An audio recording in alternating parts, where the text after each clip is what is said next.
So the second final of the day, and we move pitches into the futsal hall. Birmingham have the pedigree. They have won 3 of the last 5 finals, but the new kids on the block aren't bad. Bolton, treble winners in their first season and going for an unprecedented quadruple. It's experience taking on youth, celebrities to boot, celebrations to come. But will they be for the side from the Midlands, Ewan, or the side from the Northwest? Well, that's what's to be decided over the next 40 minutes of football. I think of the 6 finals we'll get this weekend, none will be closely matched as this one. Of course, Bolton coming from the old Merseyside team who lost 5-4 in the final last year to Birmingham. And what I find most interesting from those interviews was a really good point made that when there's only 4 outfield players, every single one of them is absolutely crucial. If you have one weak link, you've got a weak team. So every single player must have full effort for the entire 40 minutes. And both teams do have some absolutely standout players. So some dignitaries just shaking hands with our players ahead of kick-off. They've done their warm-ups, they're all ready. They'll know each other well. They play each other in the league, of course. Bolton have come from nowhere this season. A fairly, you say a brand new team, it's a bit like in the amputee final with Cambridge, but they took on many of the Merseyside players to form this team, and they've gone on and won the treble in their first ever season. So they've won the league, they've won the Open Cup and the McGrath Charitable Cup too. They are going for the quadruple, but up against them is the reigning champions Birmingham Futsal. The majority, in fact 8 of their 9 players in this squad were here 12 months ago. They know how to win at St George's Park. As of yet, Bolton do not.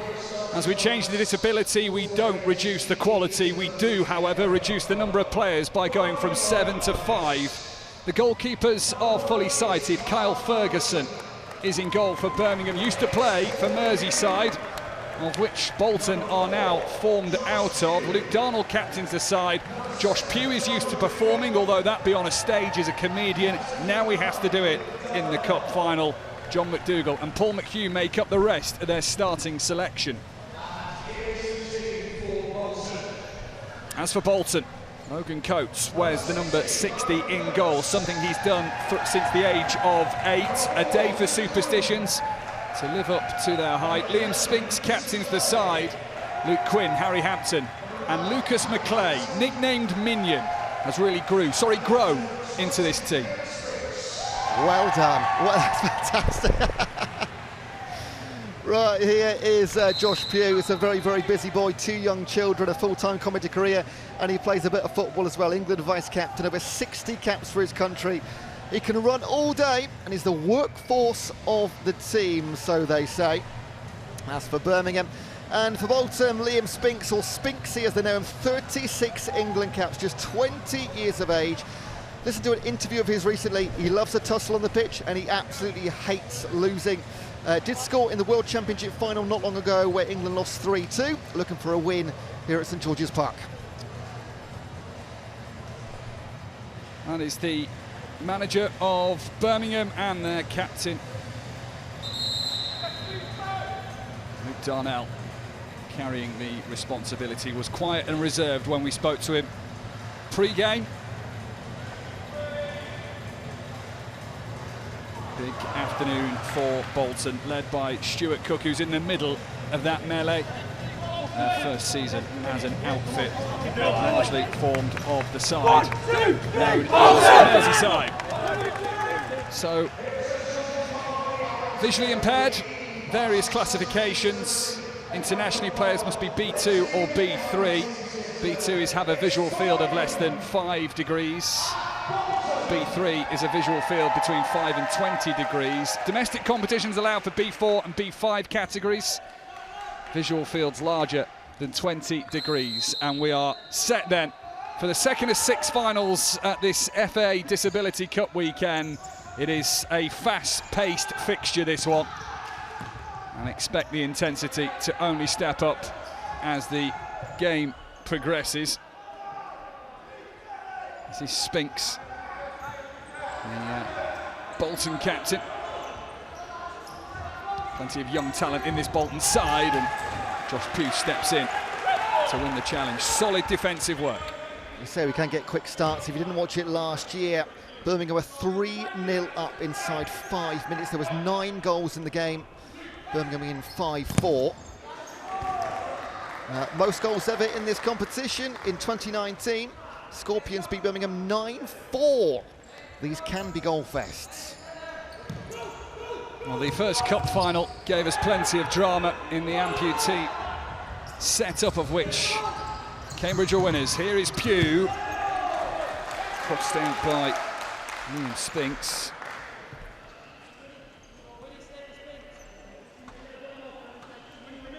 This is Birmingham's 7th final. They're 4-time winners, most successful in the competition.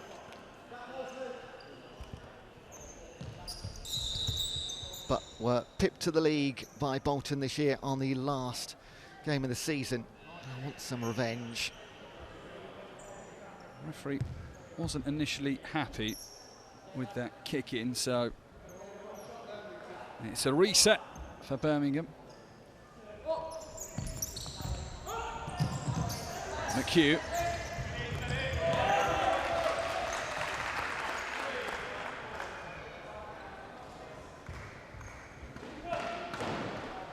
Bolton have collected 3 trophies already, with it's Birmingham doing the work in the opening stages. Countdown clock, you'll notice, it is a stop clock format. Clay. This is Quinn.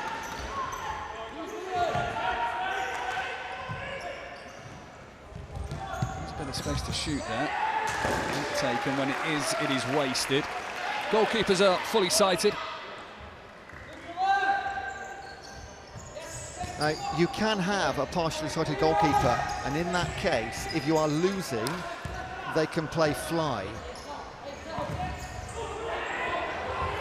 Chance and a save. Came in from Luke Quinn. Of course, they have to be careful of the lighting of these situations as well with the partially sighted players.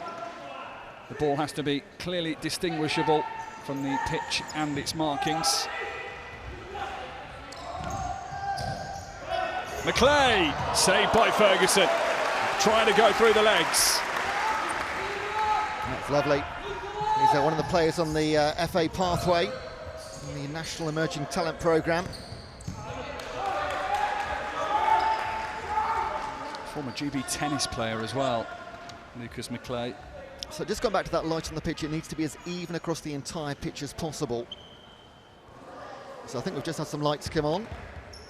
They have just turned on the house lights. If you're from Bolton, you'll know that as the big light.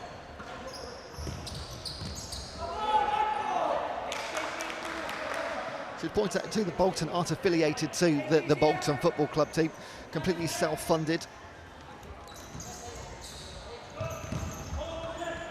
As we find across many of these finals, all the teams, there is a lot of self-funding, family contributions that go on.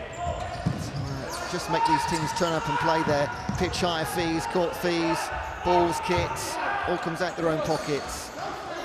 And those balls on a futsal court are size 4, just a step down from the ones that you may have seen at the World Cup. Size 5 traditionally used in football. Crunching tackle from Pugh. Those footballs as well, they've only got 1/3 of the bounce of a standard football.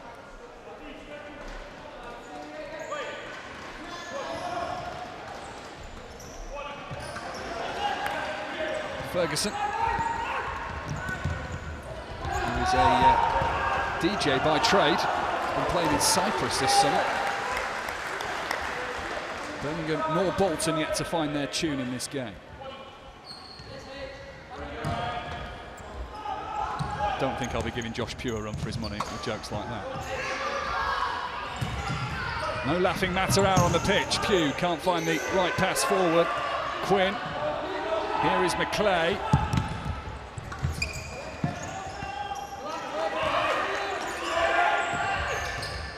Quinn again.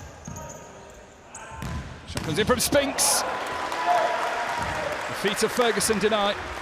These are rapid shots, and Carl Ferguson has been noted in the matchday programme as their standout player. Used to play for Merseyside, now Bolton, a couple of years ago. One of 3 Scousers in the team. And he's the club's player of the season this year.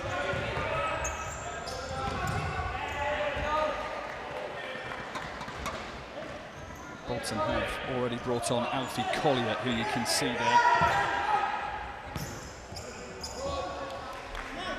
Of the 9 goals scored in last year's final, 7 of them were scored by players in either of the squads. It's not quite a repeat of last year's final. For Birmingham it is. 8 of the 9 players here today, and all the goal scorers. McClay! Not far away. Drew the cross, just beyond the post of Ferguson's goal. Bright start from Bolton. They have. I mean, it's a bit like the final we had earlier in the amputee. The core of the team know each other really well. But we would expect this, and Birmingham would expect this. The treble winners this season. They're a fantastic squad. 4 England internationals in their lineup today. And they want all 4. They want to be greedy, the quadruple.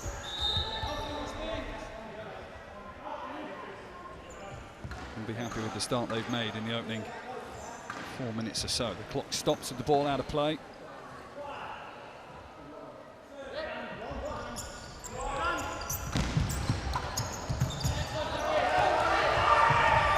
Hampton emerges. Collier goes ahead of him.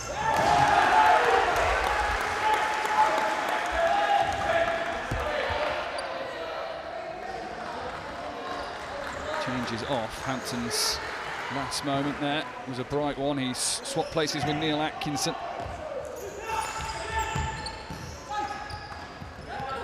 Spinks. Testing the palms of Ferguson, and it will be a corner. Carl Ferguson is a busy boy so far this afternoon. Bit of grease on those gloves. Oh, rather grease on the hands rather than the gloves. Oh, it deflects. Lined up by Spinks, and for a moment Bolton believed. And anybody that's watched futsal will know that strikes can come from any distance, any direction. They're utterly rapid form of the game. Pratt, one of the subs by Birmingham, chases down Spinks, who is now occupying that central defence role. Pugh. And also on for Birmingham. It will be fast-paced and fast-changing. Collier.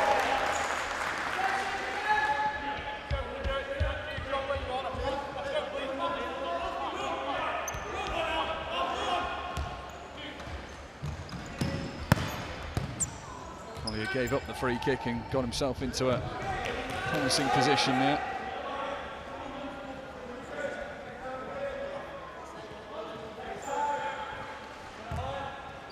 Collier, who also plays for Manchester United Foundation and their Pan Disability Football Group. He's been abroad to play as well. He's faced Paris Saint-Germain in America.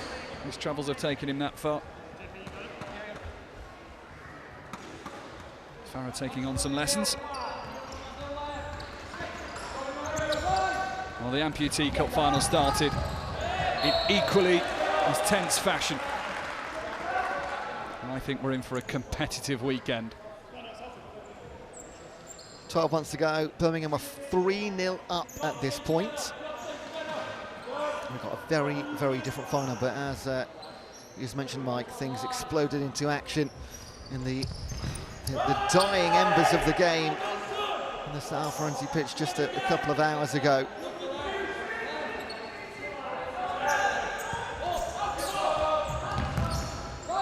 Dougal. Have a little look at goal. Oh, Bolton applying all the pressure early on. Birmingham soaking things up. Pratt not once, Can't get it through on the second time. Pugh will be there. Pratt will get another go. Bolton throwing the bodies in the way. Now Collier. Just a little lazy on the pass, and Pratt can recover.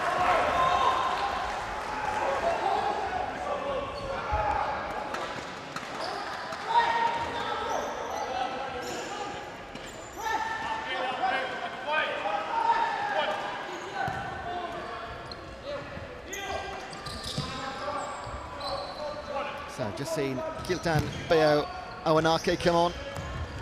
Started playing at the age of 8. There he is. In the England partially sighted squad at 16 years of age. Yet to make a senior appearance at a major tournament. One of those looking for selection at the 2027 World Cup. And this is the biggest shop window. You're going to get yourself in that squad. Can you handle the pressure and the lights and the cameras?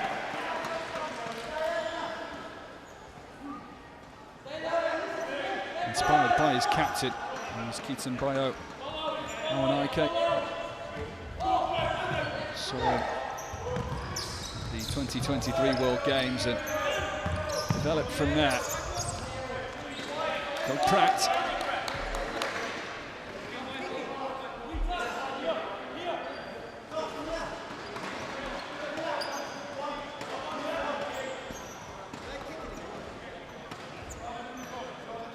Plenty of ways to watch, as you can see. So you can enjoy the best of the FA Disability Cup finals. It is Pratt and over. He did find the net twice last year. He's nicknamed the Farmer, Doug Pratt. The Golden Boot playing for England at the Worlds 3 years ago. And his third appearance at St George's Park. 2 balls on the pitch, need to get rid of one of those. From St George's Park to St James's Park. He's a big fan of Newcastle United as well. He's Doug Pratt. He will hope for perhaps more success on the pitch than his club could provide. Quinn. Bayo Awanake. For the second season in a row, the league went down to goal difference on the last day of the season. It was Bayo Awanake that got the winning goal against Birmingham on the final day of the season to take the league. And went to silence him. No repeat of that. Pugh. Dancing field. It was a slight challenge, doesn't it?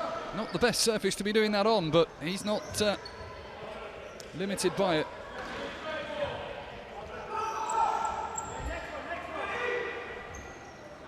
Oh, that's going to be a plastic burn, isn't it? I feel that one's stinging already.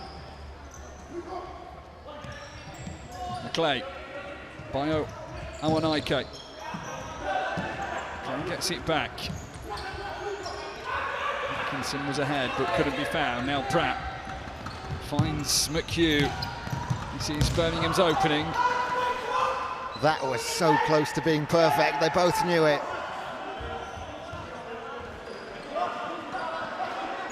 Quick changes. Pratt is done for now. Danny Gaydon comes on. The layoff just a couple of yards too strong.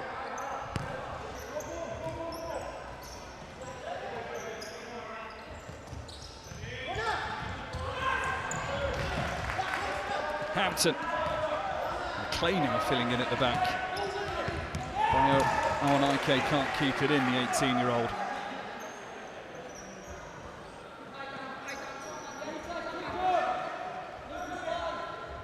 We are back in the octagon. Later today, UFC makes its way to Baku. Over in Azerbaijan, that's live from 3 o'clock, TNT Sports 1. Fiziev against Torres. From the octagon to the rectangle of the futsal hall at St James's Park. Both have that cagey feel, that tight feel. Limited room to find the space, but that's nice from Pugh to try and get past Bayo Awanake. This is Birmingham's opportunity through McHugh. Challenge comes in from McClay, did really well there because it looked like it might open up for McHugh. Absolutely vital small touch for us there because McHugh was through.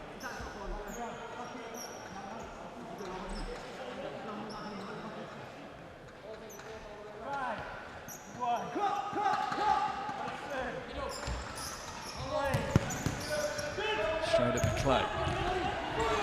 And Spinks is lining up the shot. The challenge comes in, free kick given.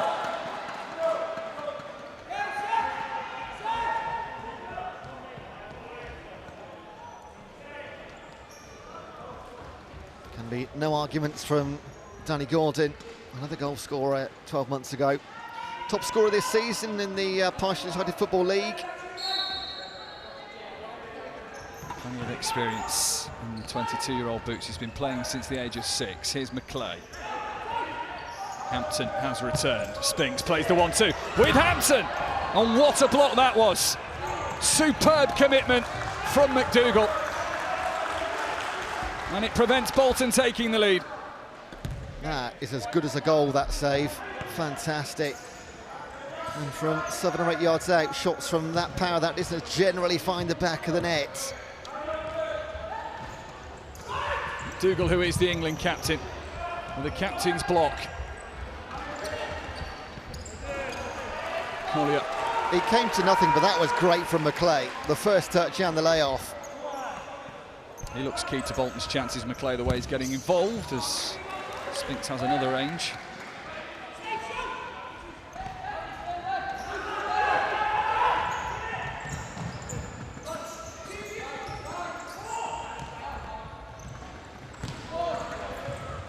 Kept in. A few appeals from McHugh that he was hampered by Liam Spinks. That's Collier, Alfie Collier.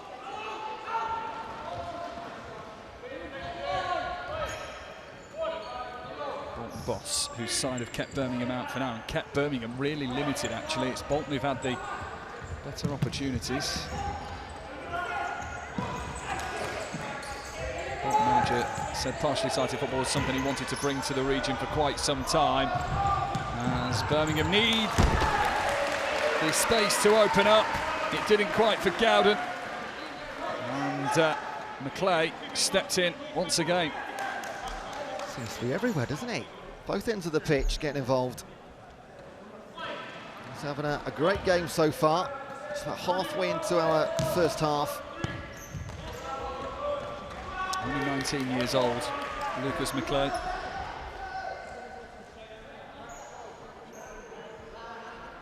Number of assists for him this season. You can see why, the way he's helping Bolton in their build-up play. Challenge comes in, Spinks. Too far out wide maybe to go for something. McClay was trying to get in position. Gordon in the way. He scores big goals, Danny Gordon. He's equally adept in defence. Save from Ferguson. Great strike from Harry Hampton. 30-year-old, been playing 25 years already. Only playing for futsal for 3 years, actually. So with the stop clock, we've not even had half of the first half yet. Oh, it's a poor pass, and Gowden's away here. Goalkeeper stays in his area, and Gowden hits the side netting only. So the reason there, Logan Coates, the goalkeeper for Bolton, if you're fully sighted, you can't leave the area, so he got as close as he possibly could, right on the line. First mistake Lucas McClay has made with that poor corner. Collier. Only a partially sighted keeper can leave the area if your team is losing, so we don't expect that to be the case today. Both fully sighted keepers for both teams. Coates with his name written on his armbands, protective armbands for the diving goalkeepers. Spinks, another big block in there from McDougall. He's putting his body on the line for his club this afternoon.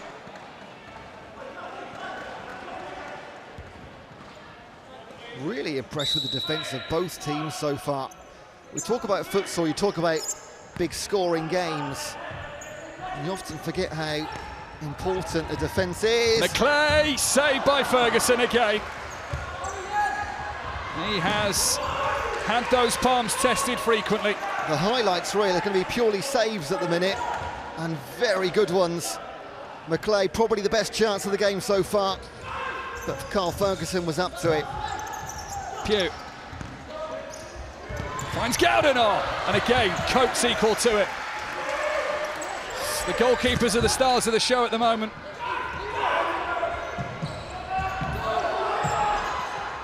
Collier, McClay advancing.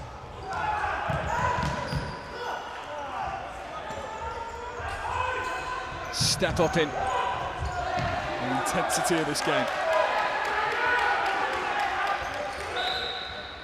Here's Logan Coates doing his job wonderfully well. Plays for the under-19s in the last Euros qualifier for England. His first international game versus Spain. I think he'll be getting a few more on this performance. Again, this is a shop window, World Cup next year.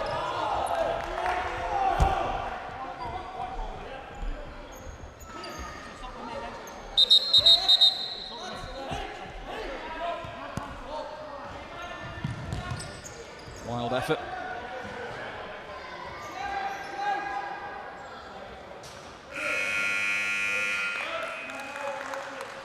So a time might called from the Bolton bench.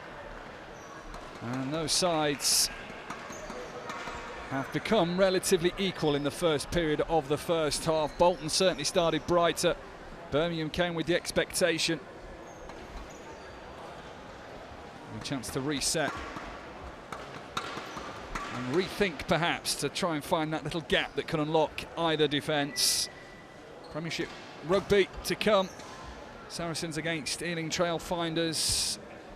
It will be the game that finds out who will be crowned the champions tomorrow from 2:15. Huge London showdown, that one. And the dramatic first episode from season 3 of the Emmy award-winning House of Dragon is now available on HBO Max. New episodes drop weekly. HBO Max also the place to stream Game of Thrones and A Night of the Seven Kingdoms.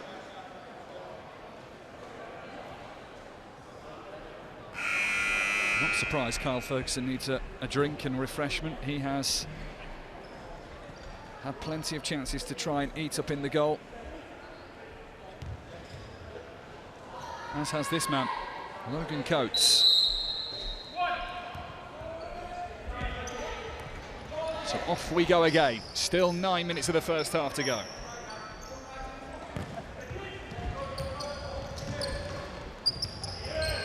Quinn. Again. This time Josh Pugh down on the floor and blocking the chance. And what a block. Let's see this.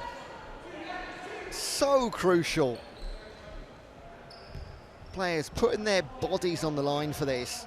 Means so much to both of them for different reasons. Atkinson, Hampton.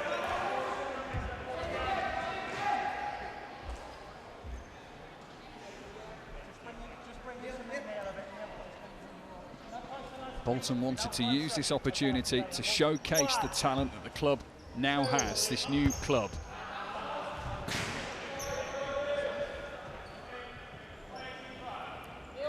Not that kind of talent.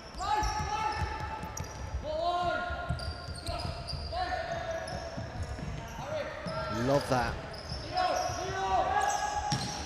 Old-fashioned toe poke. Here is Hampton. That's a little bit smoother, but past Luke Quinn it goes.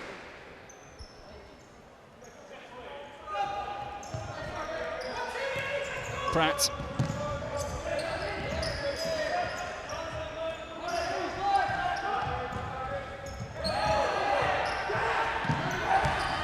Bolton on the attack with Birmingham caught out. Decided to step in before his goalkeeper was required. Pugh taking no chances.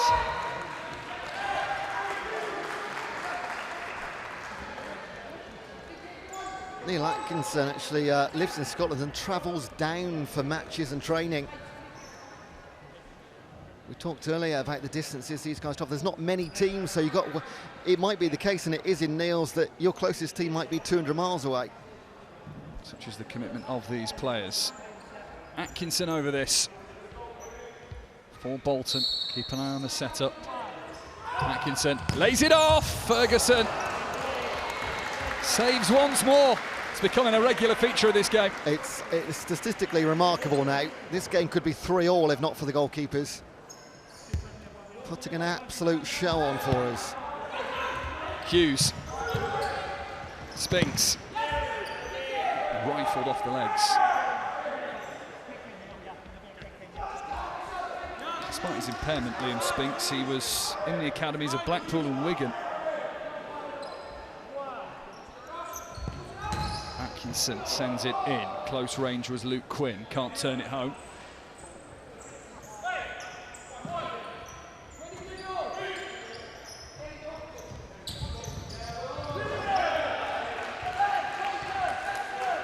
Birmingham not having this final their own way. Dominant last year until they let it very nearly slip.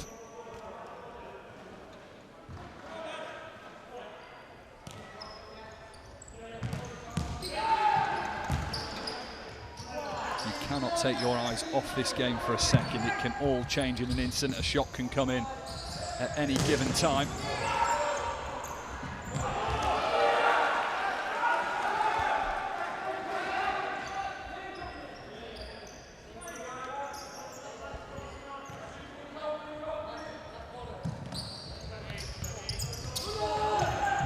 Here's a chance for Pugh. He miscued it. Yeah, miscue for Pugh. Now, we talked about the lights earlier. Now, on the camera above here, it looks like the lights are really bright on the floor. But in venue, it's actually completely almost a blanket of the same colour. So it's a little bit of camera trickery because the players do need the same light across the entire pitch to give some balance to all the players with varying eye deficiencies. So trust us, from floor level, you can't see those spotlights.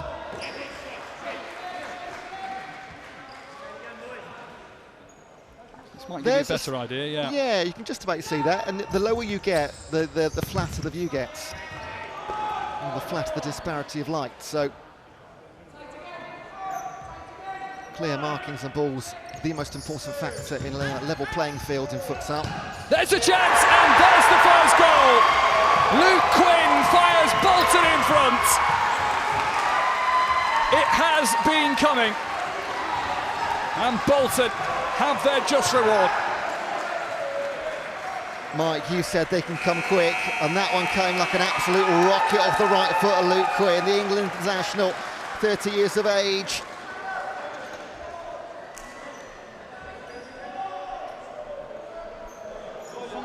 So Birmingham have called the timeout, needing to readjust after conceding that goal.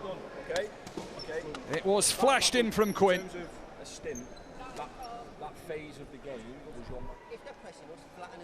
Luke Darnell with some work to do for his Birmingham side. As we get another look at how quick it came for Bolton. So quick, off the corner, one touch, no white shirts, one chance, took it, and for once in this game, Carl Ferguson had absolutely no chance at all. Ball was past him before he probably saw it. Got to get more runners and be prepared to... So Luke Darnell giving the orders, Birmingham captain.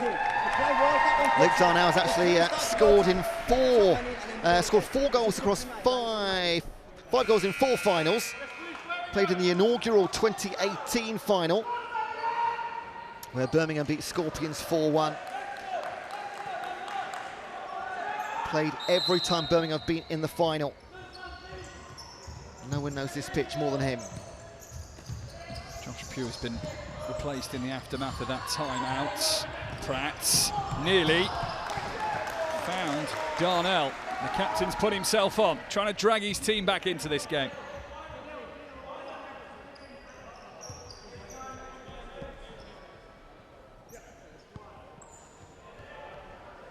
He's played over 700 games, does Luke Darnell. Quinn.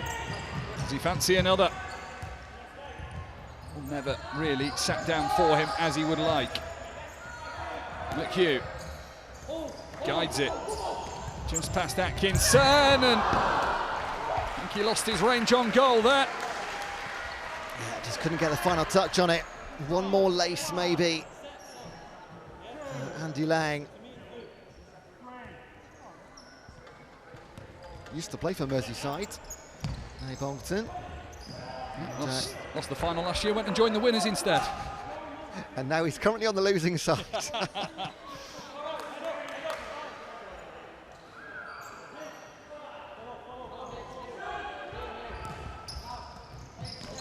He actually missed a penalty late in the game last year, Andy Lang, to make it 5-all in the closing minute.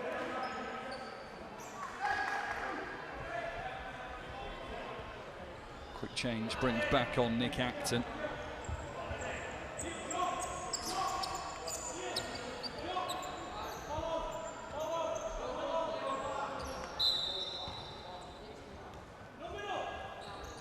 Players will be showing it as well, but it is getting increasingly warm in this arena. Acton. It's the work of Harry Hughes. Trying to become a primary school teacher. An 18-year-old. Pugh.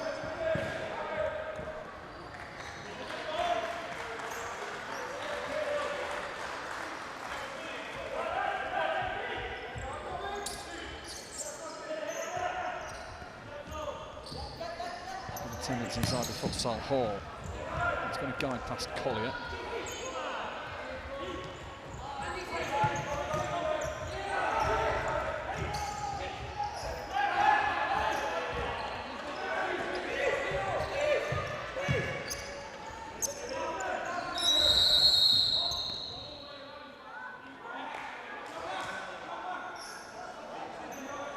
Not sure what the ref's given there. There's no offsides in partially sighted futsal.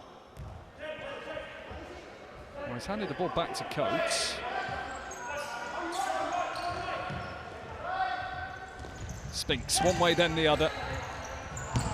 One of the rules we've not had to discuss yet is if a keeper distributes the ball down the pitch, it's got to bounce before halfway line. So I can't see a reason for that stop, but anyway, we're past it now.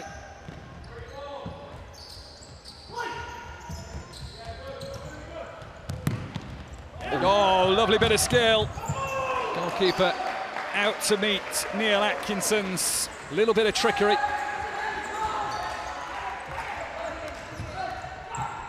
That was beautiful. It had the end product. You can probably bag goal of the weekend.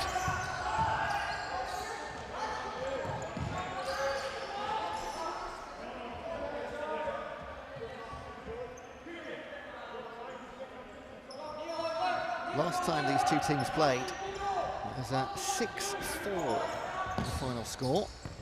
Ooh. Doesn't feel like we're in a 10-goal game mode right now.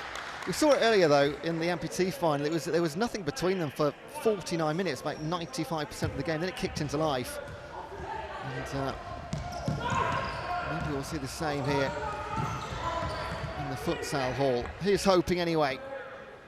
But the goalkeeper's still the stars of the opening 15 minutes. Now, you say 20-minute halves, they go on for about 35 minutes with the stops in play. The clock stops every time the ball goes out of play, so it sounds quick on paper, 40-minute game. These guys will be out in this heat for about an hour and a bit, and that is a fairly crunching tackle, a hard hit to the floor. Yeah, Collier was very clearly tripped by Andy Lang.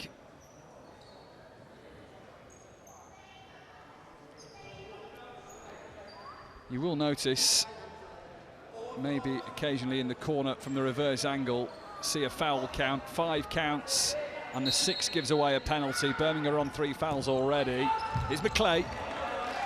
Not quite. Bolton yet to commit a foul. There you go.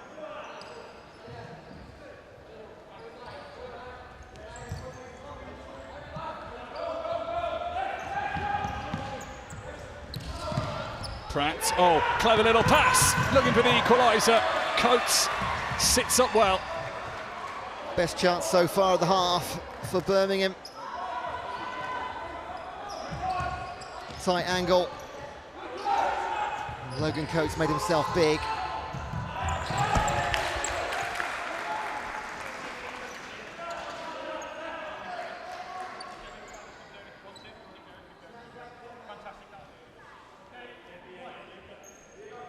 When the ball rolls into play, you will instantly hear the uptake in communication from these players.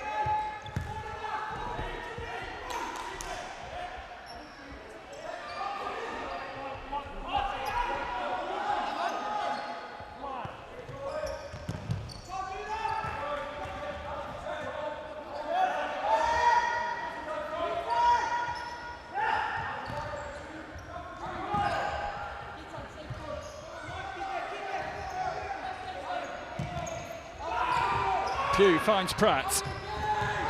Birmingham chasing the equaliser. And not far away at all. How important was that touch? Was it going wide anyway? Oh, maybe inside post. Quick change, brings on Darnell, the captain. Since the goal, Birmingham have been the more attacking team. Bolton protecting what they have. Here's Pugh.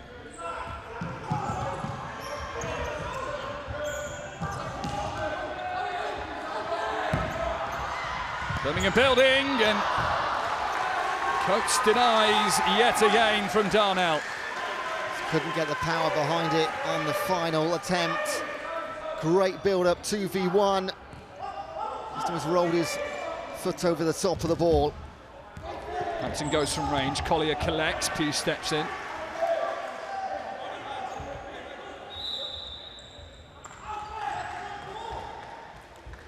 Quick change. So, including in that double is Luke Quinn, the Bolton scorer, the difference. The play has left it. Spinks will blast it.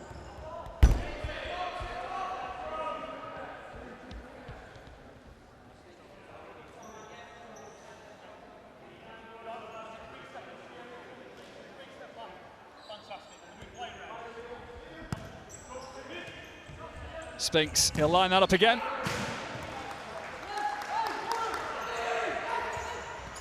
Certainly got the confidence to take it on.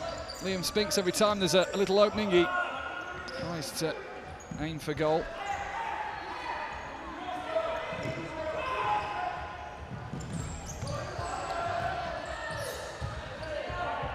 Muscle from Quinn.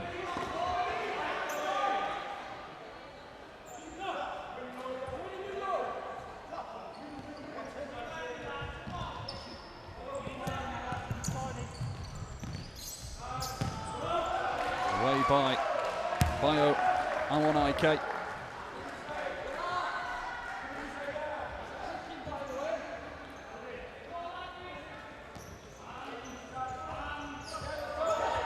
Oh, Pugh just allowed Quinn to steal in there. Still going is Luke Quinn, solid work.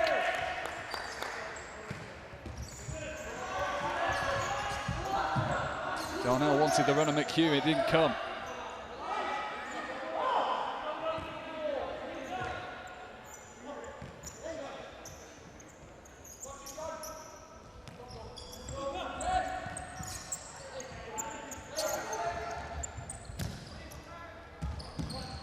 Narrowly missed by McClay, he'll get it though, following Pugh's touch.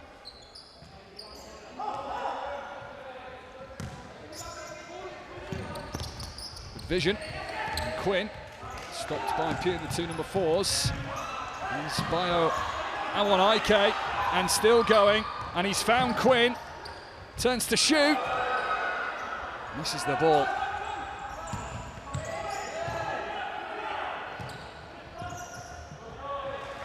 Smart from Spinks, who just gives a little acknowledgement to the fans and gets their support. Yeah, 90 seconds and some spare change of stoppages until we get to our half-time break. Bolton currently on course for the elusive quadruple. But it is the finest of margins. Could have been 3-3 if it wasn't for Carl Ferguson and Logan Coates. Goalkeepers have been remarkable. Just guides its way away, does it, from John McDougall.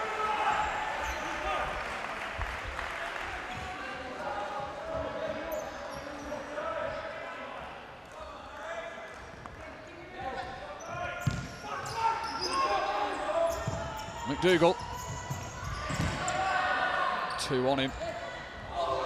Maybe McClay can break, he'll have the support coming forward as well of Hughes. It's a nasty one. Rough from Josh Pugh. Card coming out surely. Yes, there will be. Josh Pugh is going to go into the book. And he can have no complaints at all. Because Lucas McClay was past him by a few yards when he took him down. Not today, sir. Serious foul from the comedian. First yellow card shown.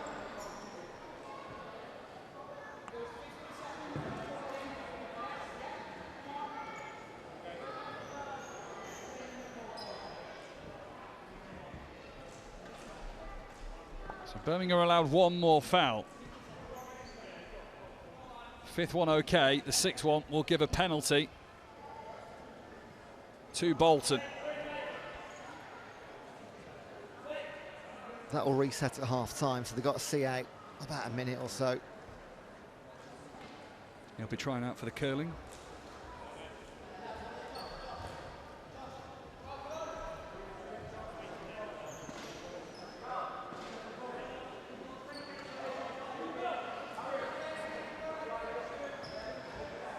So McClay, having won the foul, takes it. The resulting free kick. Instead leaves it to Spinks. Spinks to go for goal. Ferguson to push it over.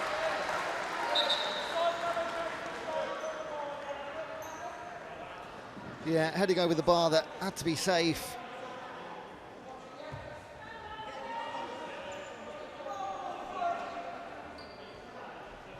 More confident that McClay will take this corner in towards Pugh. Two Pughs marking one another, trying to get the better of one another. Callum Pugh of Bolton, Josh Pugh of Birmingham. Spinks, that's coming towards us if it wasn't for the railings on the top of the roof. The sound engineer was pouncing there, ready to go. Would have given Kyle Ferguson a run for his money. Or Logan Coates. Ferguson certainly the busier of the two shot stoppers.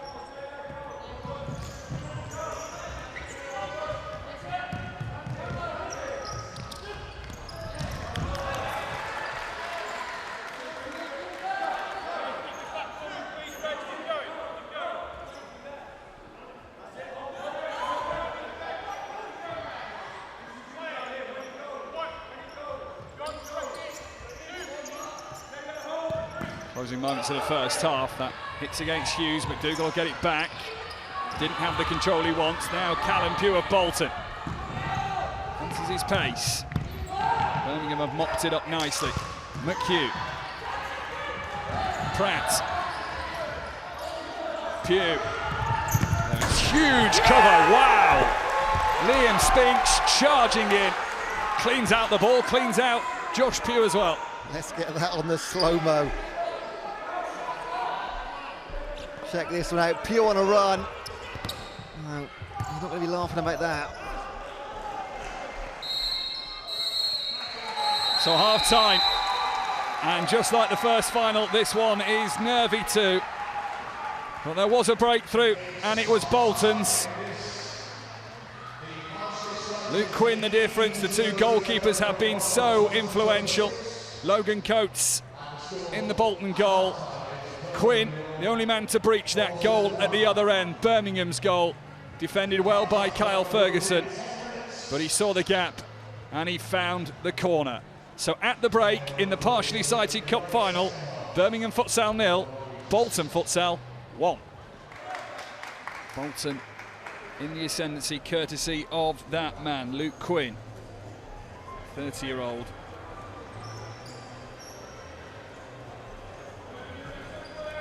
Here we go.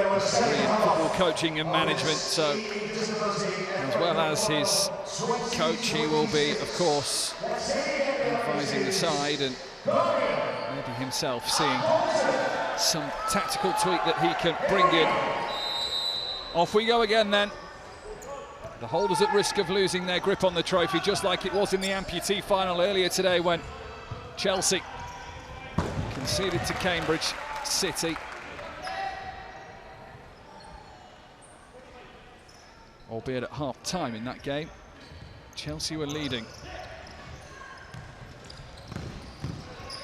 Quinn trying to squeeze it in, but Pugh had him marshalled. You all know Josh Pugh, of course.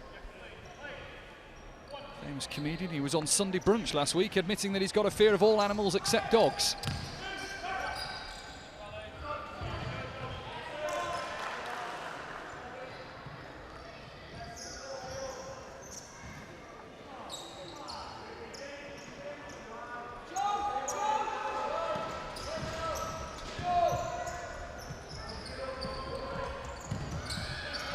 Here is Pugh.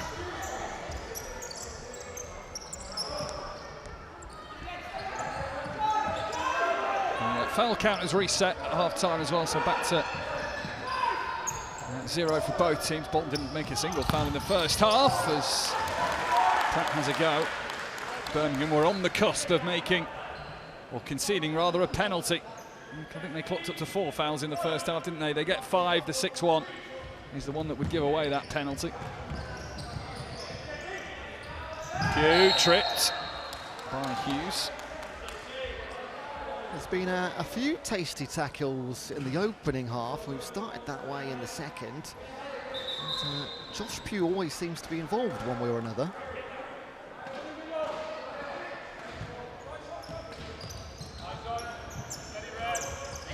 Lovely reverse ball.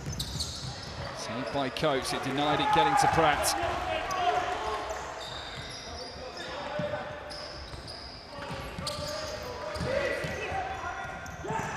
Hampton looking for Quinn, who's got round the back of Pugh, but will run out of time.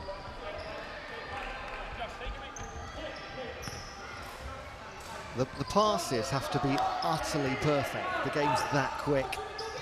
If it's a yard short or a yard long, it's not going to come to any fruition. And just noted, during the first half, almost all of Birmingham's attempts on goal, all one-on-ones with the keeper. Not many chances from range were successfully on target for them. Maybe an anomaly, maybe a tactic.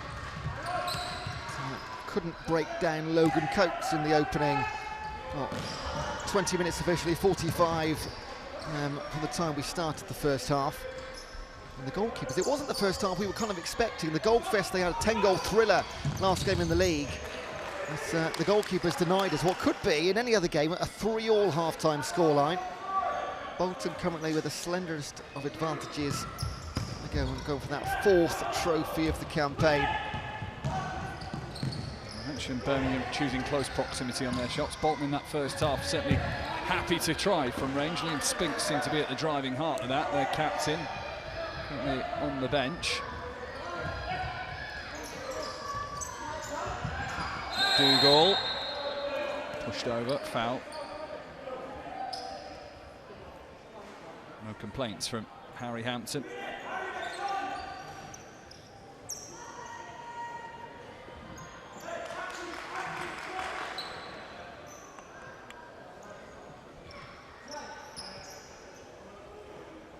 Sweep of the pitch, and he scuffs any marks. Just got to be removed. It does affect the player's vision, as well as the flow of the game, the speed of the ball. In this heat as well, it'll be excessive sweat on the floor as well, being picked up.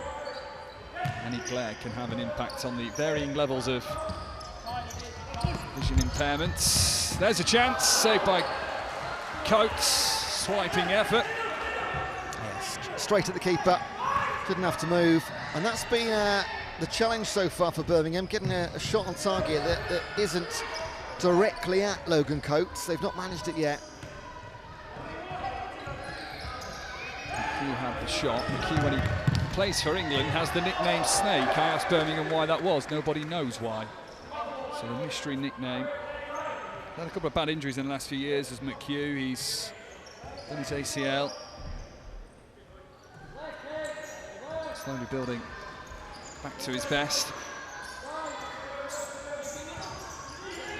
Pugh down the middle. This is a chance for Pugh. Pokes it wide. Almost like he misjudged where the goal was. Because it looked like a confident poke a few yards there. Left of the upright though. Maybe he could have taken 2 touches, I think, there. I don't think he knew how much time and space he had. Collier. And still, but interrupted by Pratt. And now the charge is on for Birmingham here. Clip to the back post. And sent over by McHugh. That could have been a really attractive goal. Coates was again covering the majority of the goal face.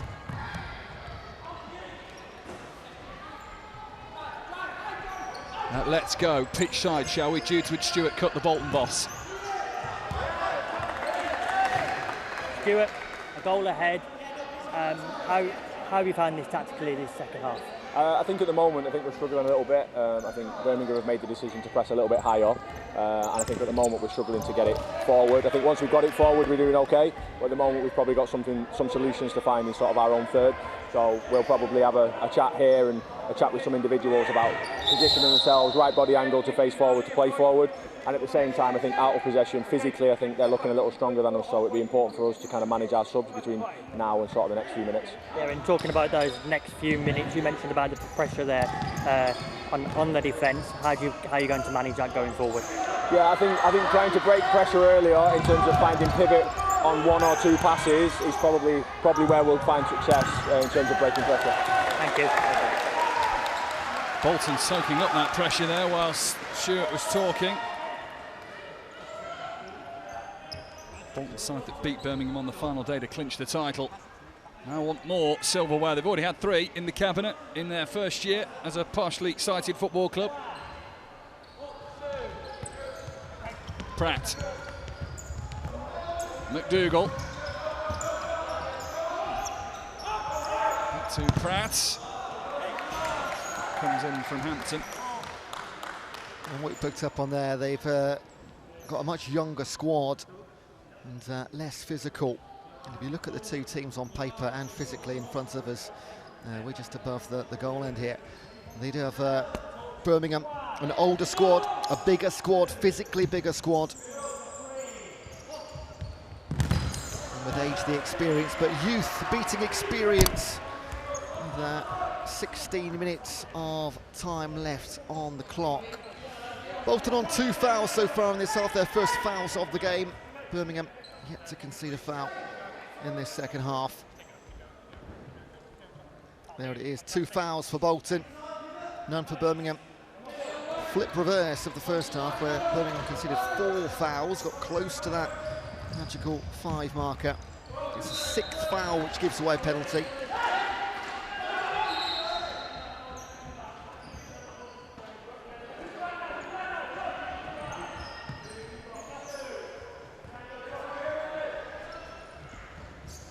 McClay back involved for Bolton in this second half, having taken some respite.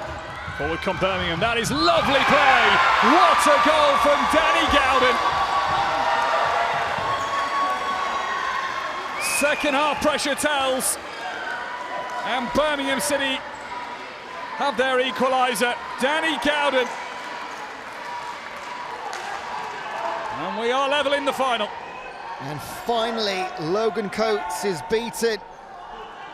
Danny Gowden, who scored in the final last year, one of the 5 goals. Top scorer in the league this season. And we are level at St George's Park in the partially sighted final. And the bench are ups too. We're level, 15 minutes to play. Where does the confidence go? This is Pratt's. Forceful. And they are playing so high up the pitch. If Pugh had got a pass through there was 2 players in white shirts in front of goal and no red around them.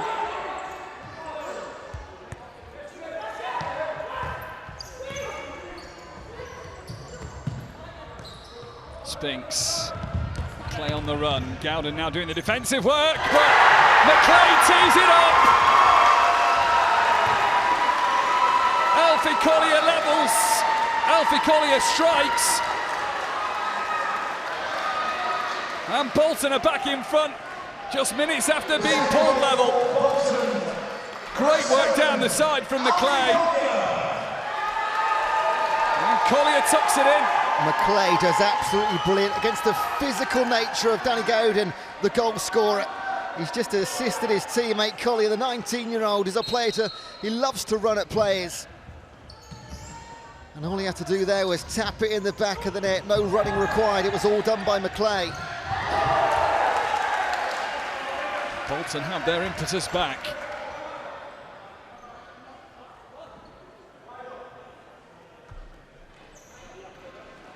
Scored a goal, made a mistake.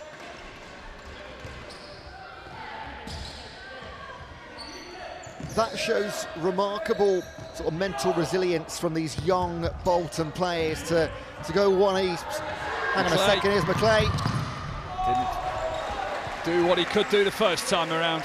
Sorry, Mike, just saying it's remarkable how any other young team may have sort of fallen away for a few minutes or so after going back to level after leading, but they did exactly the opposite down the other end and got their lead back.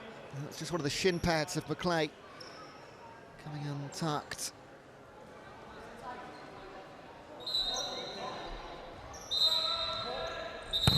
Spinks, referee had already blown the whistle. I think the ball was just moving on the corner spot. Oh no, it's a throw in or a kick in, not a corner, that was the reason. Clay looks for the foul, doesn't come. Collier applying the pressure, turning McDougall inside and out. Ferguson, good spreading of the play from him. Some Bolton players think that went out, but that's one-touch football that nearly sends them through. We have sparked into life in the futsal hall. And Doug Pratt, who got 2 goals 12 months ago, does not hit the score sheet yet in the 2026 final. Wrestling match, and Quinn too aggressive. And this will continue, I imagine, to get even more physical as the minutes tick down.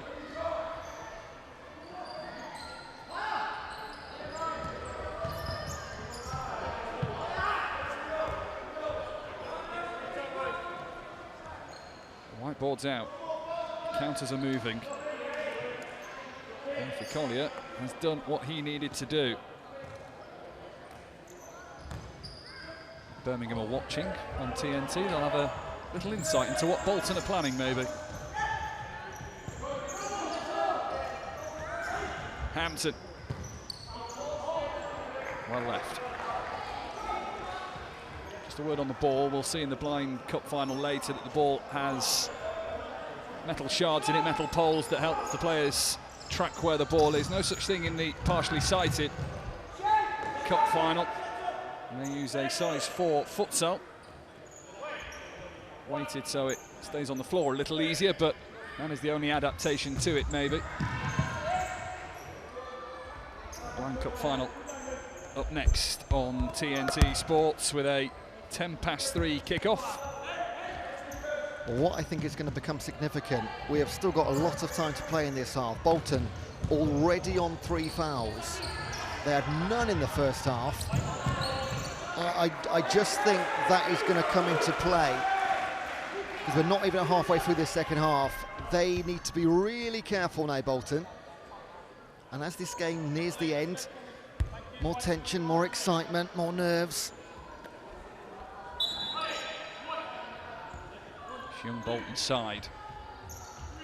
Spinks has hammered that. Not scared to take on a shot. How is that for a touch? Beautiful from Spinks. Work from Lang to take the ball away from McClay.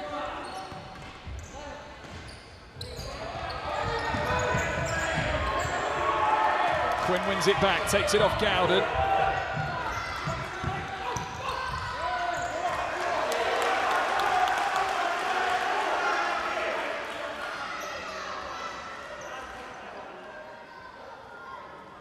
How's your touch? That good.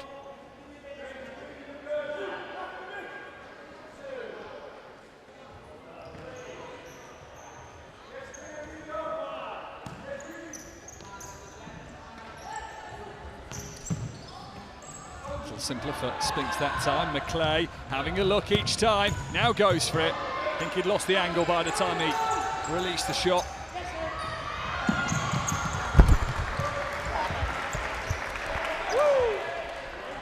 McClay has looked dangerous from the off, hasn't he? He's looked really good. And I just think he's got a bigger part to play in this final two.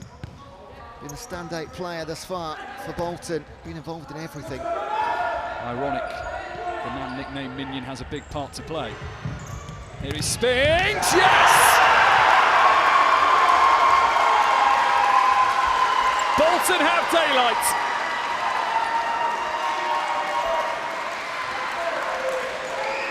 He has tried and tried and tried, and finally the captain gets a goal, and it could be crucial to Bolton, who lead 3-1. Scored in the final in 2025 but lost it, scores in the final in 2026. That might be a winner. Liam Spinks, the captain, who has won bronze and silver at World and European Championships. Now he wants the gold glory of an FA Cup win.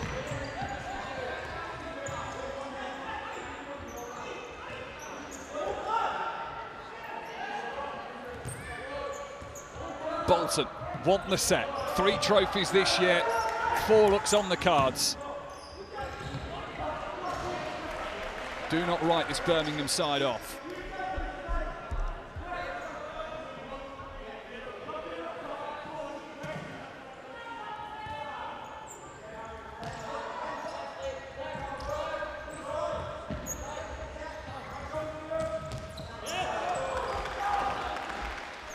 Clay got the slightest of touches. Stuart Cook in his first season in the role. Bolton's first season as a club. Pugh. I think he tried to tee up Acton there, but got it wrong. Some glum faces. And he's running away from Birmingham, but the clock may only say 11 minutes. It is stop-start, so there is time, unless McClay wants to have his own say. I feel like McClay deserves a goal in this game. Whether he'll get it is another question. But they recognise the threat and usually taken out pretty quickly.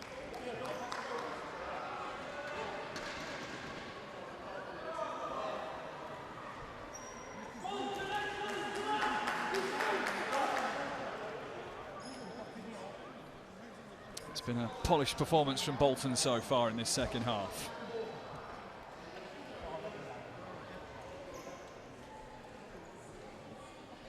Ready to restart.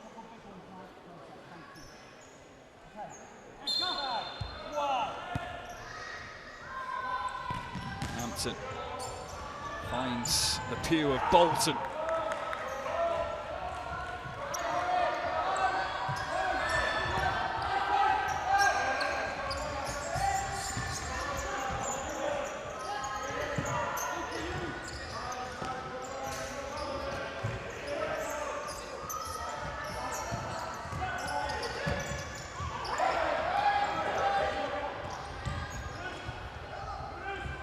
Pugh.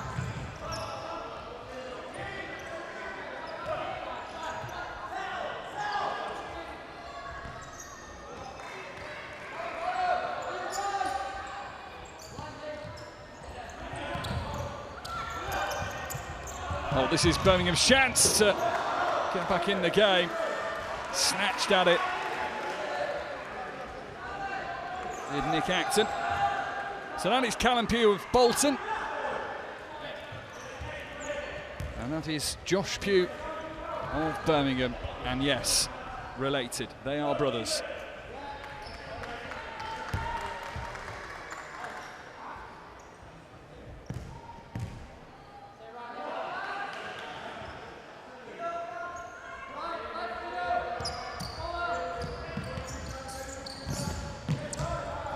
Intercepted by Spinks. Collier ahead of him. Running out of room for his creativity. Sensational summer of sport across TNT Sports, and that includes the Tour de France, cycling's toughest challenge. 4th of July it starts.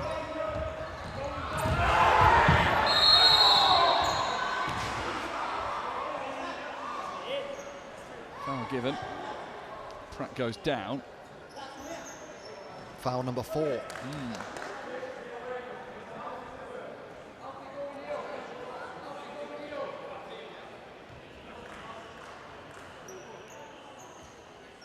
No intention there, was there? It was just caught his back leg. Given the heat, given the humidity, he has left a huge greasy, sweaty stain on the surface, which is just being wiped away. Show how hot it is in here. I put some ice in my drink at half-time. It's gone. It is warm for those players.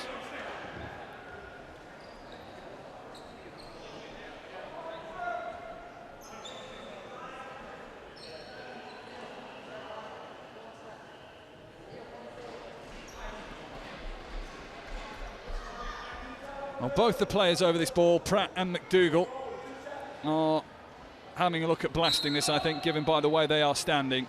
Pratt leaves it. McDougall, clever to McHugh, doesn't get it first time. Second time, can't find a white shirt. Collier tries to break free. Well, I want he does, and there is Collier again.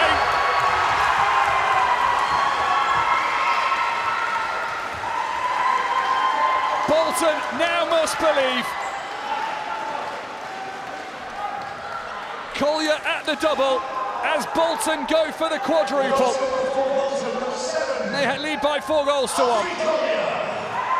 Is 4 goals going to equal 4 trophies in the 2026 season? It is a timeout for Birmingham. They need to reset and change something big and quickly. They are 4-1 down. They need a huge turnaround. And Luke Darnell is giving orders. Looks like he's taking on the coaching role, Darnell. It looks like he's given up on playing. This is what we do. I've got to drop it to someone at the back before I can touch it in their half. But what a moment Wherever I am, I want you in line. for Bolton and Alfie Collier. 2 youngsters working well to find one another. Bio and Wanake with the run. And it was Alfie Collier with the simple finish. Right place, right time, just like his first. Keep it moving. Go on, boys. What's on the clock anymore? We can hear what the Birmingham coach had to say there.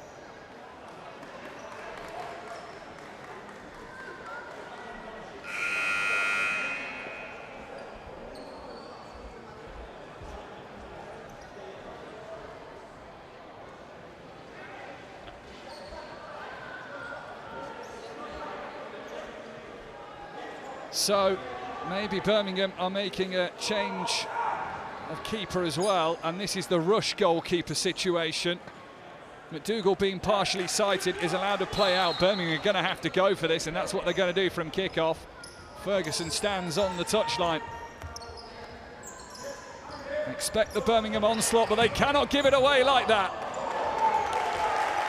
This is, for the neutral viewer, brilliant now, because this could end up 7 or 8-1, or they could do something remarkable and bring it back with the extra man.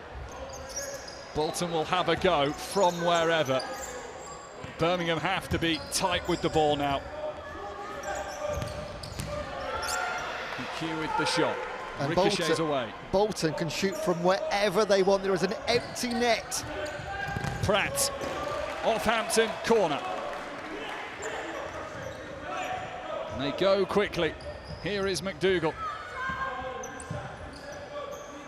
Thought he'd put his training top on at first to lead from the sidelines, but he's not. Here is Pratt. And Coates spreads his legs, and it's missed. How from Pugh? Now, we are directly above the goal. How on earth has that not gone in the back of the net? I do not understand. 3 or 4 chances. There's 1, there's 2, there's 3. His teammates try to tee him up, hasn't he? And I think in doing so has actually caused more problems for Josh Pugh. Dougal is back in goal. While the Ferguson is back on, Birmingham have decided to rush for now. And now you'll see this almost every minute now. Whenever Birmingham are attacking, they'll play rush goalie. Whenever Bolton are in possession and playing out from their goalkeeper, back to one full-sighted goalkeeper. McHugh, Spinks, likes one from range. It's dangerous, but it's absolutely brilliant. It is absolutely necessary where Birmingham are concerned. They need goals. Stopped by Hampton, Spinks, Pugh in the way. Quinn and Pugh in a wrestling That's going to match. be 5 fouls. That's 5.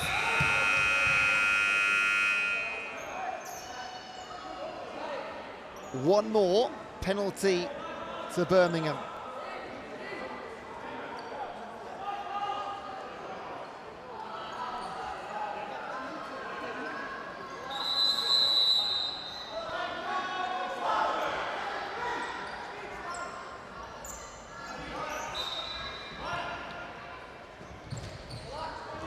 McDougall.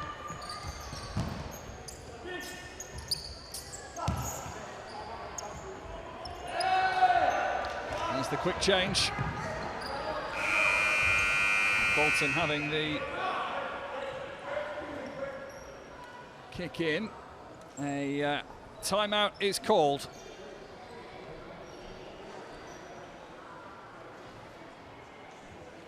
Mentioned that huge summer of sport earlier involving the Tour de France. Don't forget the Commonwealth Games as well from Glasgow. Second time in 12 years the Scottish city hosts. July the 23rd to the 2nd of August. Every medal live exclusively on TNT Sports. And with the World Cup going, you may not want to think about next season yet, but let me put you in the attention of what is to come. What a lineup that is. 52 live Premier League matches, the men's and women's FA Cup, 186 matches from the UEFA Champions League, and every match of the Europa League and Conference League available for you as well. It's Paris Saint-Germain, Aston Villa and Crystal Palace all start either defending their trophies or stepping up to the next level above.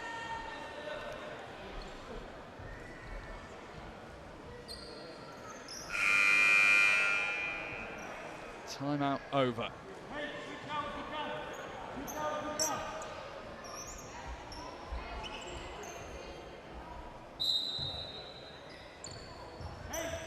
So Bolton to start the play. That means Ferguson is back in goal for Birmingham.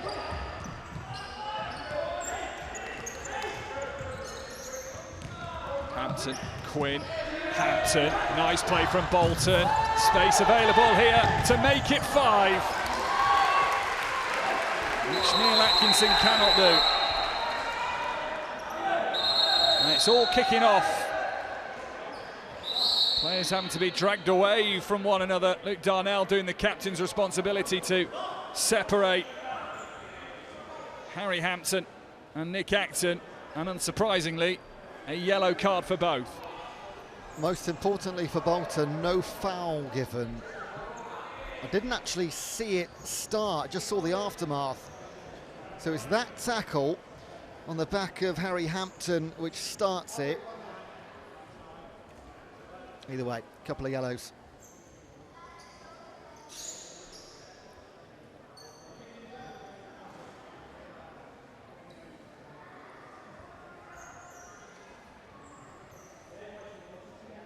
And let's not forget the great save by Carl Ferguson, because I think one more goal, it would be close to curtains.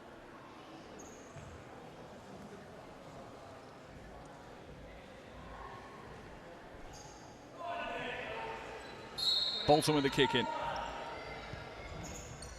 Spinks. It needed Ferguson.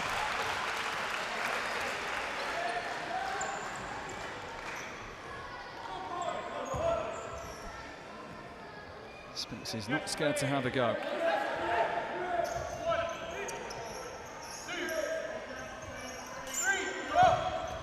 Atkinson sends it in. Quinn. They're readying the change. Ferguson was ready to race over. I don't think McDougall was quite ready. He is now. Here he is.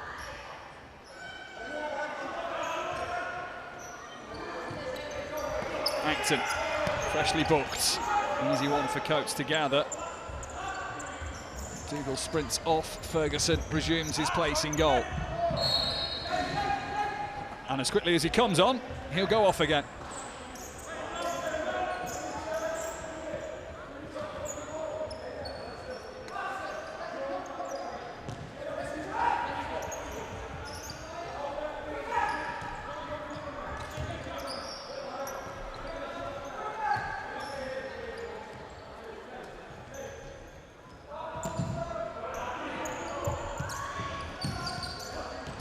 Darnell, McDougall. Birmingham having to be patient. Bolton have got them well marked out. That's a lovely touch. Requires the finish though, and Coates makes the save. Danny Gowden, who has got Birmingham's only goal in this game.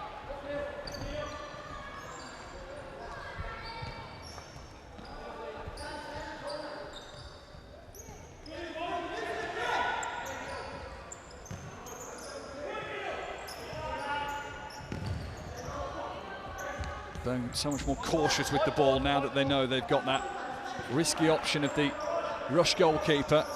Pugh had a little sighter, then takes it on, and Bolton are chasing as Birmingham change their goalkeeper, and they just about made that in time.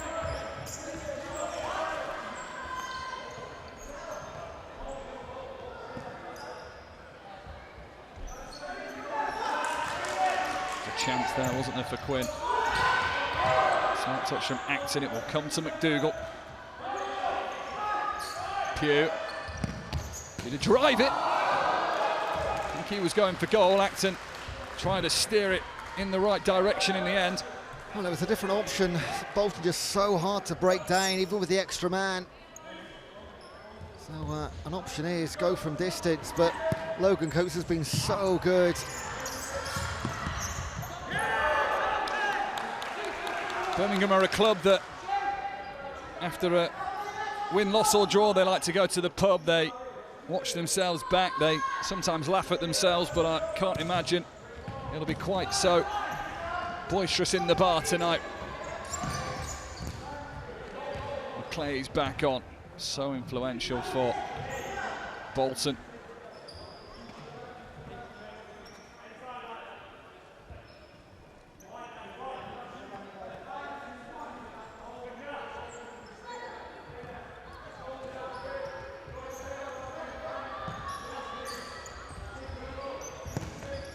Deflected, but Coates was alert enough.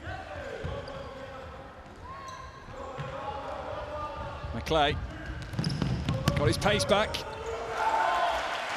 deflects it behind for a corner. Final 5 minutes.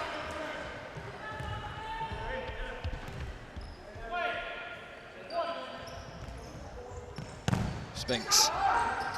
Oh, the back heel from Collier, who's on a hat-trick, let's not forget. Had a hat-trick in the Amputee Cup final. Could we have one here?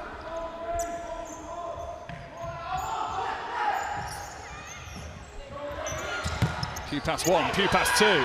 It's Josh Pugh on the pullback. The shot over the bar from Pratt. It's a summary of their afternoon so far. Just can barely find, only on one occasion, the back of the net. That is possibly the best chance of the game for them as well. When it's not your day, sometimes it's just not your day.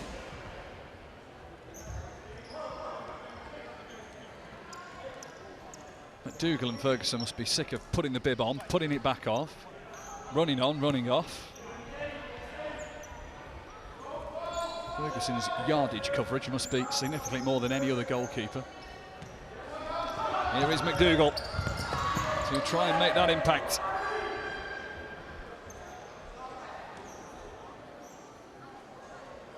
That was very naughty. That was very, very naughty. But the clock stops, so it's kind of irrelevant at the same time. It's just a little bit of gamesmanship. Pugh finds Gowden, trying to find Pugh on the return. Gowden's got to be smart here. Bolton sit back.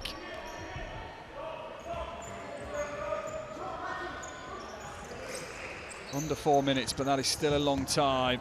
Here is Gowden. Oh, deflection! 2 goals for him in the final. And has he just given Birmingham a little bit of hope? Now, the question is, at what stage do you stop playing 5 out on the field? Because they still need 2 goals. And McDougall is now sat on the bench rather than stood on the edge of it. So we'll wait and see. Oh, I think they are still going to play out. I think they have to. They need 2 goals minimum. Bolton still 1 foul away from a penalty. Hang on a second. Gowden's in again here. Wanted to tee up Pratt. They still play the rush. More drama in the FA Disability Cup finals. Both have been slow burners, but when they have ignited. Pugh. McDougall. Pratt has an option if he can find him. They lay off for Gowden! It's a hat-trick! Birmingham 1 away from parity. Game on in the partially sighted cup final now. This is so much fun. Look at the build-up play. Almost every player involved. It's a great finish. 3 out of 3 for Danny Gowden. And now do Birmingham go to a goalkeeper as standard, or do they continue to play 5 out in attacking possession? Well, with Bolton on the ball from kick-off, Ferguson is on. Here's the tester with it out of play. They are. Ferguson got booked for running on and celebrating. He goes back to the bench from where he exploded from.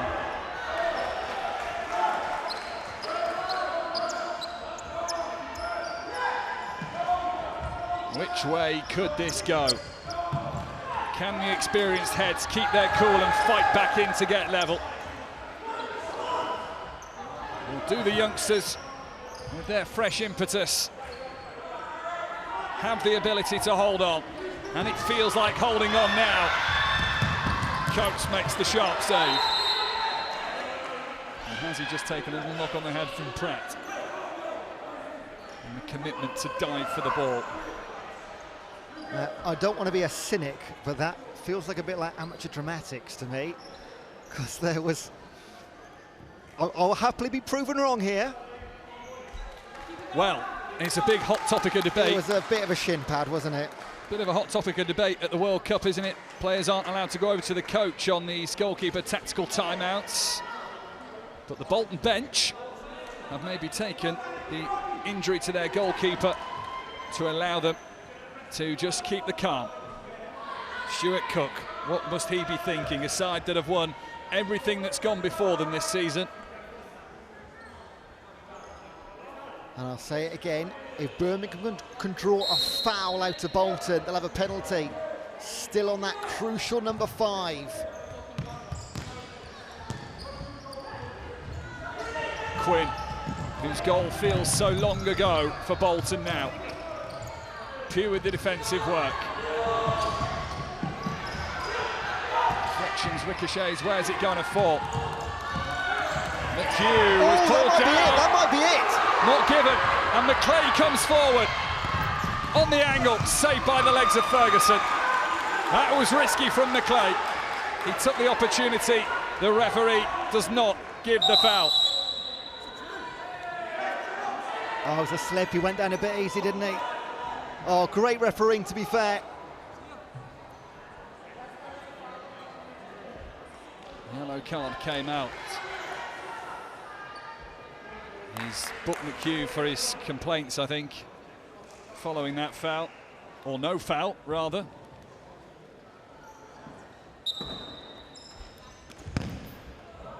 Fired over from Neil Atkinson.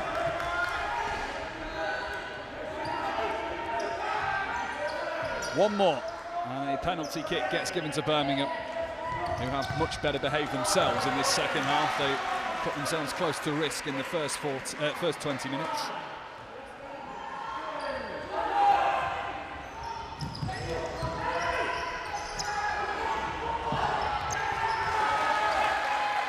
Well, a hat-trick earlier won the cup final for Cambridge City. A hat-trick in this final might not be good enough for Birmingham. Gavin, what's for? And Coates spreads well.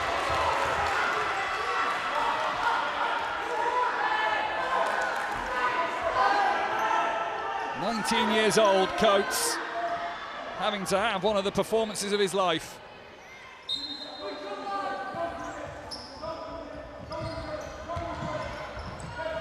What a final. Darnell, who's now playing rush goalkeeper himself, Atkinson, smashes that away. A very important factor here, though. You'll see outside the bench area, there's two markings on the pitch, side of the pitch. You've got to, when you have a sub, you've got to go in and out through that section. You can't just leave the pitch anywhere. So at the moment, Darnell is in the corner flag. If he wants to sub himself off, he's got to go back right to his bench along the pitch. Well, he's got to pass better than that. Pugh!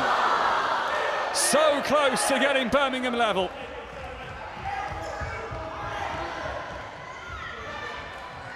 At first, I thought it had gone away from them. That came off McClay, actually. Ferguson back on in terms of the goalkeeper agenda.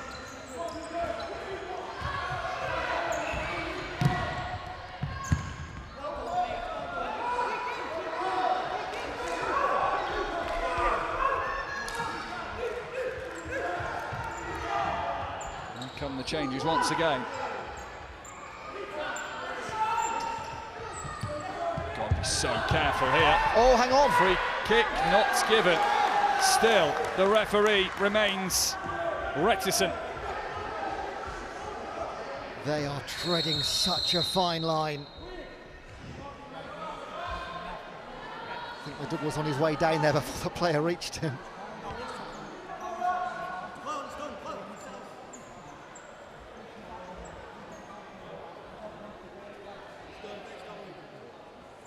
You can feel the nerves in the air in the futsal hall of St George's Park. That number 5 underneath the name of Bolton is what everyone's eyes are drawn to. Harry Hughes looks agitated. Neil Atkinson hopeful. McClay, nice smart touch. Into the hands of Ferguson. And they quickly change off again.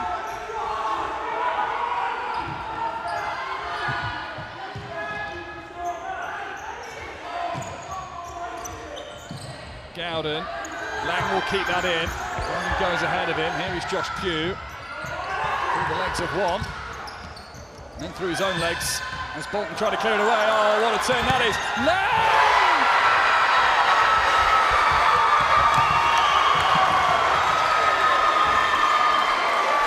It is the most remarkable comeback for Birmingham. They were down and out. And Andy Lang might force this game further. 4-4. Take your goal of the weekend trophy and give it to Andy Lang. What a turn! And then finds the middle left-hand side of the goal to make it 4-4. What a game we've got here! What pure scenes. Andy Lang, who lost last year's final, has kept Birmingham alive in this one. Final score last year, 5-4.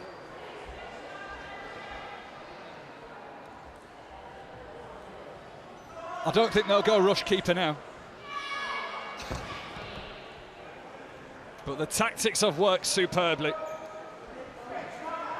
It was last-ditch desperation tactics at 4-1 down. And now it looks like absolute genius. There are still 40 long, agonising seconds. When Birmingham levelled in the first half, Bolton responded quickly. McClay.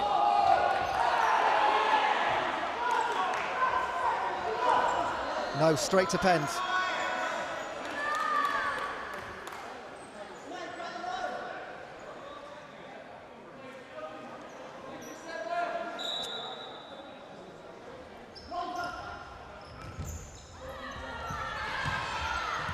Here is Pugh.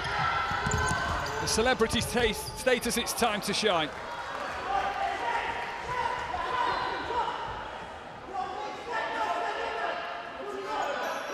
You cannot take a breather. Spinks, the Bolton captain, on. Bio and Wanaka. Hat-trick might have saved Birmingham. Yeah, Andy Lang got goal of the match, but player of the match, Danny Gowden. It is against the rules of football to score a hat-trick but not win that. What a performance, might yet be a cup winner too. 3 seconds and counting, and then penalties. So penalties it is. What a cup final. You have been served up. And the greatest goal delivered to you came at the end to send us to penalties. Andy Lang with a pirouette and a power drive. Bolton have blown it. They were 4-1 up. But a hat-trick from Danny Gowden and the inspiration of Andy Lang mean that this is decided on spot kicks for this year's partially sighted final. After 40 minutes, it is Birmingham 4. Bolton 4. Thanks for the moment to Mike and Ewan. So the first final today, the amputee final, went to extra time, needed a hat-trick hero to win it.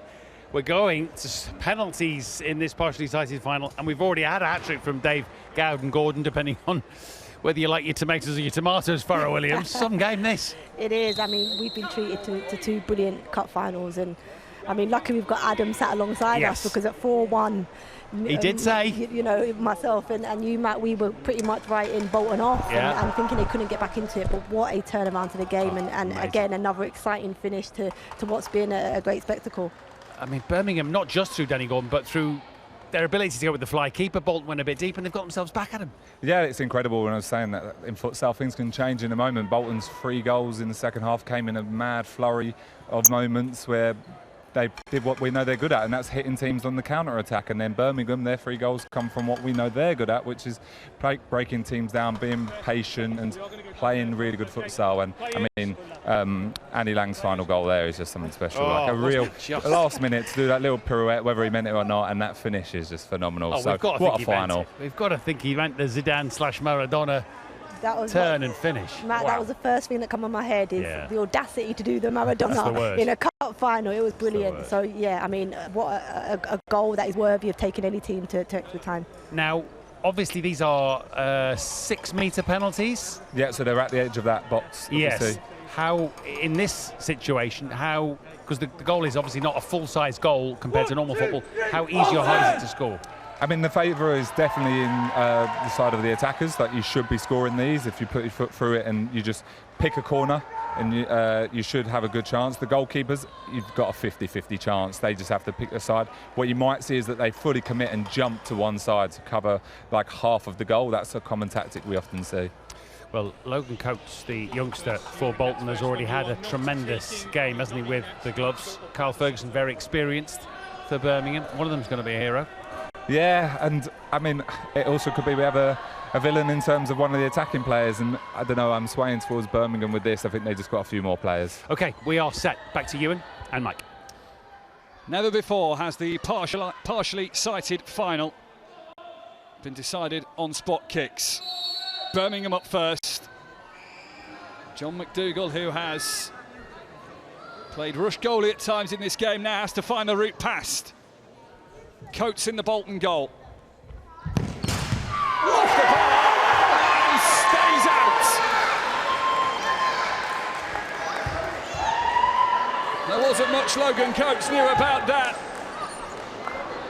but the metalwork saves him. Oh, I'm not sure about that.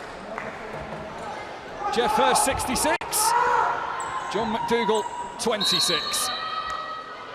Liam Spinks, the captain, scores. Bolton lead. And from 4 up to 4-4, again on penalties for the first time in 15 minutes, they effectively lead this game. Rifles it down the centre. So next up, Doprat.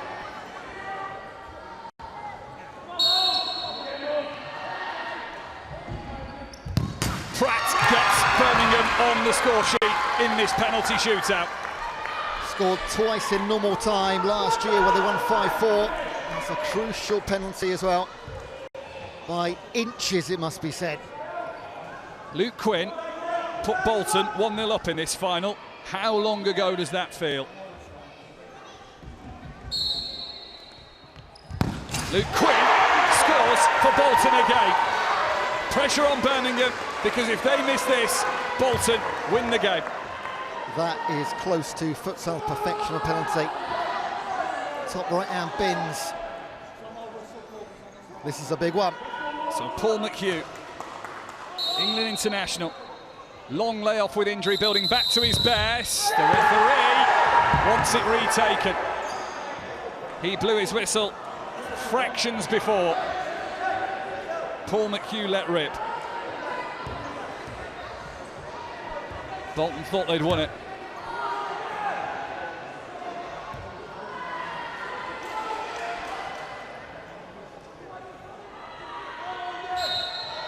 So McHugh on the reset, scores this one. And maybe give themselves a fraction of hope. But if Bolton score, that will do.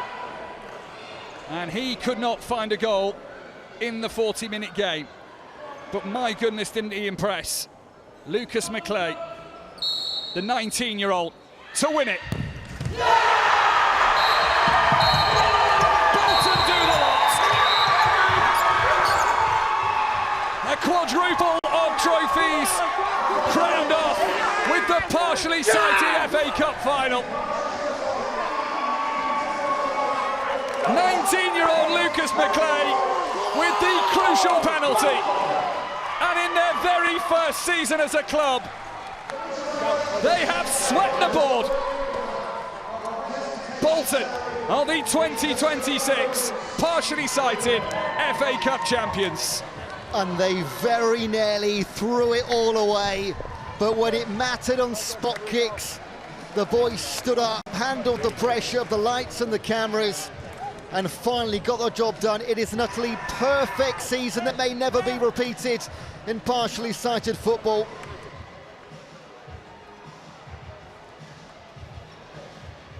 What a season for Bolton. Some of the players from the disbanded Merseyside side, they added to it as well. And in a game that had us leaning one way and another, Bolton led, Birmingham level. Bolton went 3 clear before Birmingham pulled it all back. It meant we had penalty kicks. Bolton in the end prevail. So it's winners' medals time. Asad Qureshi, the football relationship manager at Sport England, will deliver these medals. And there is the brand new trophy for this year. Thomas Lights created a new EE Disability FA Cup. Each of the 6 winners over the weekend will get one. It's to help celebrate the 10-year anniversary of the event. 60 centimetres in height, with the famous 3 lions motif adorning the front. How appropriate, with the finals being held at St George's Park as well. One brother loses in Josh Pugh, one brother in the centre of your screen there in Callum Pugh gets a winner's medal. And Quinn, who got the first goal at the back of the line. Coaching staff as well. Claire's the secretary. Has some plays for the team, and she is inspired and awed each time she watches them play. Stuart Cook collects his medal as well. At the back of the queue is the Bolton captain, Liam Spinks. And they served up a classic in their classic season. By captain Liam Spinks. Bolton had a treble, and it wasn't enough. They wanted more, and they got more.